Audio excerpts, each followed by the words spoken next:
In judo in particular, the over-under pass and a lot of like heavy pressure passes are the thing. That's what most people do when they learn Newaza in judo, is they're learning its pressure passes, everything tight, driving forward. So when you are either like me or kind of a smaller person working with bigger people, or as you're getting a little bit older, or maybe you feel like you're not quite as flexible or strong as the person you're working with, or you're just tired, you're not going to play some kind of fancy guard. The two guards that I like to play a lot from positions where there's a lot of pressure is both the clamp guard and then half butterfly, and they work together very well.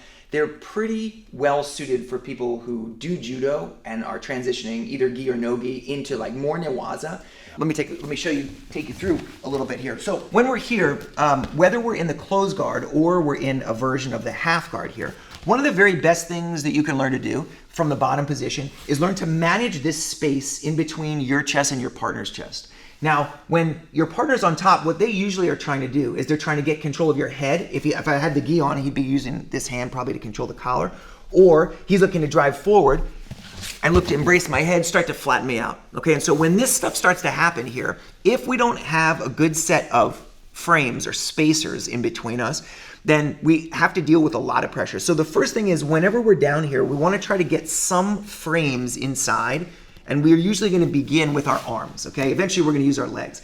We have a half guard. You could be playing this from a closed guard position, okay? It's all the same. As your partner's driving forward here, we're looking to take our arms to the inside position. So we'll take our first top arm, put a forearm frame, and we'll start with our thumb on our partner's armpit on this side and the elbow up on this side. Then we're going to take our second hand and we're going to put it here on our partner's bicep. What this is going to do is it's going to stop our partner from wrapping up our head. Okay, now usually in the closed guard, that's not what's happening. Usually that's happening from the butterfly guard. But when your partner is gripping you tightly and leaning in, especially if he's driving forward here, this can be a kind of intimidating bad spot to be. So whenever we feel like we're facing pressure here, we're going to make sure that we put a frame inside, forearm, elbow, and thumb going across our partner's body. Next, we're putting a hand here to prevent our partner from grabbing our head. Even as he goes to drive forward into me, he's going to find that this frame, in conjunction with this second hand, is going to make it so that he can't bring his head to my chest, and we can keep this space open.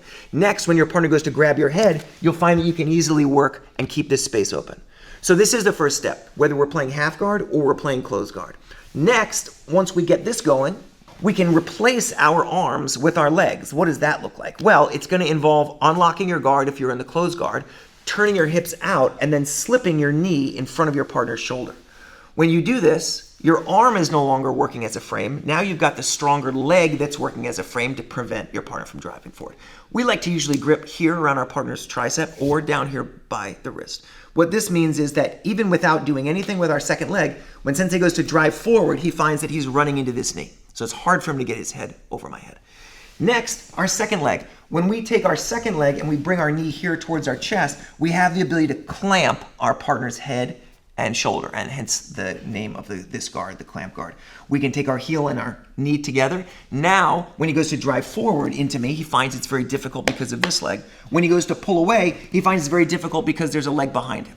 You'll notice also that as he goes to drive forward, I am a little flat on my back, but when we want to start to attack, we want to be turned on our side. This is going to blade our body, make it easier for us to put our foot here on our partner's bicep and go in and begin to attack our partner's exposed upper body. So I like that a lot because if you're down and I'm on top, when I'm driving forward into you here, it's tough to feel like, you want to create space, you want to maintain space. Maybe you'll use your legs a little bit, but once the person starts to get to positions like this, it's hard, especially if you're tired, to deal with this pressure. So if you're able to use your top arm to frame out, go ahead and extend me away, then get your second hand in place. Nice. Even if I wanted to start to put pressure forward, it's very difficult. Now your arms are only so strong, can only last so long. So if you can take your right knee and bring it in front of my bicep here, good. Now all of a sudden when I start to go to drive forward, no matter how hard I drive, I'm never able to get that sort of pressure. If I wanted to pull away, I could, but you can take care of that problem by bringing your knee over my shoulder. Now from here, I'm really trapped. As I go to drive forward, I can lean as much as I want into this position. You're not feeling very much at all. When I go to pull away from here, it's very difficult for me to get away.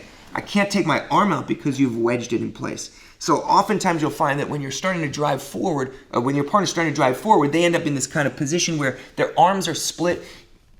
Your legs are occupying the inside position. You get all sorts of reactions like this where your partner starts to posture, and that's a cue for you to release my arm, put your right foot on my bicep, and now from here, it's more trouble. Fires the legs up, and then we're into triangle territory, omoplata, attacks on the arm. So that kind of clamp guard is really very effective.